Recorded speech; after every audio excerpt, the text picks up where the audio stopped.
¿Tienes risa o seriedad? No, serio, serio. ¿Mm?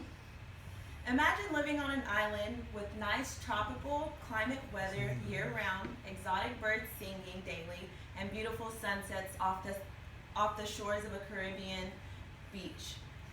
Today I'm going to tell you about how the small dual island country, Trinidad and Tobago, has such a diverse and unique culture.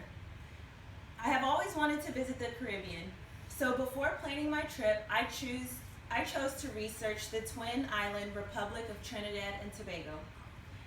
I will begin by telling you some background information about Trinidad and Tobago, then I'll talk about the diverse culture, and lastly, the communication behaviors of the Trinbagonians.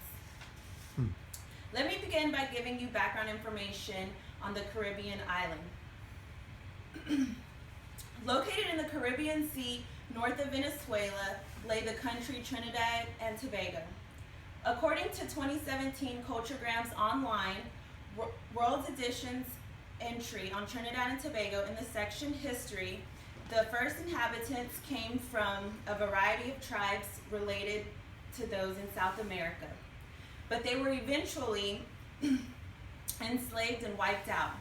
In 1498, the island was sighted by Christopher Columbus from Spain, and he called it La Isla de Trinidad.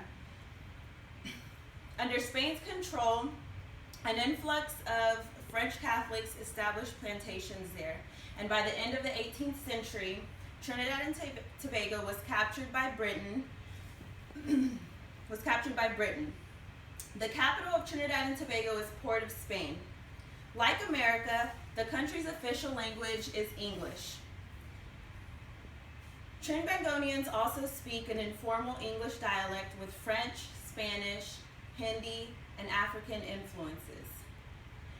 Now that you know a little history about Trinidad and Tobago, let me share some of their cultural practices. You may be familiar with the carnival festivals that are celebrated across the globe before the Catholic Lent season.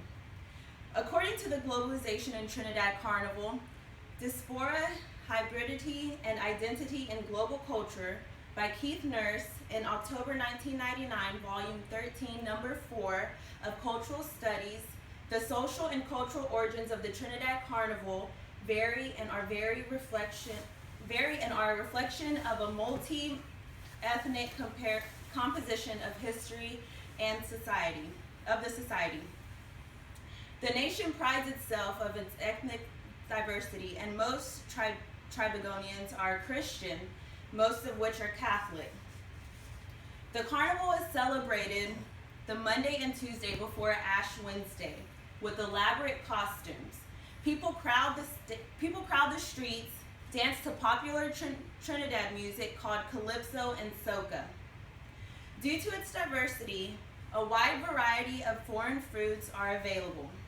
In most main dishes, chicken is preferred, served with kalalalu,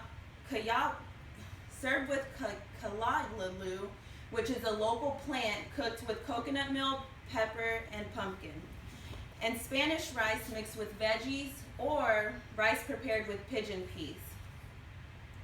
Moving forward, I would like to tell you about some communication behaviors on this Caribbean country. Communication is very important in Trinidad and Tobago. Verbal and nonverbal communication are both practiced.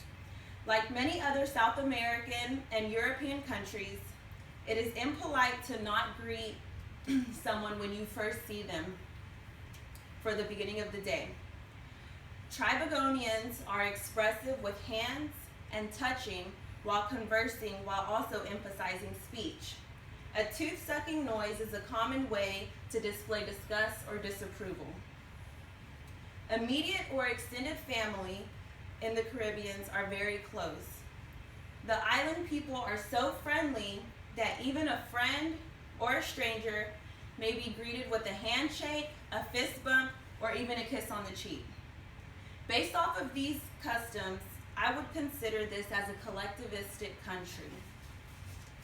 There's so much more I could tell you about Trinidad and Tobago. However, I will conclude.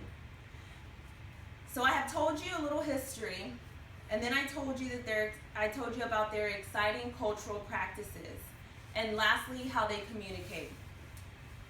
Thank you so much for listening. One day I will experience the carnival in its birthplace, and I will be sure to share my experiences with you.